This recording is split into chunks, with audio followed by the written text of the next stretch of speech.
issued a severe thunderstorm warning for Bledsoe County, extreme northern Another Lake one. County, Ray County, No, Rowan this is the County, same until one. 8:45 p.m.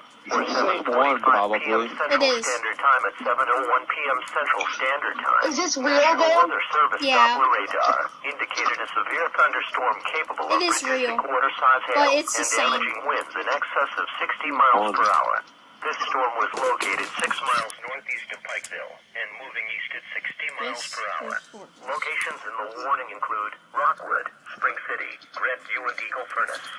In addition to large hail and damaging winds, continuous cloud-to-ground lightning is occurring with this storm. Move indoors immediately. Lightning is one of nature's #1 killers. Remember, if you can hear thunder, you are close enough to be struck by lightning.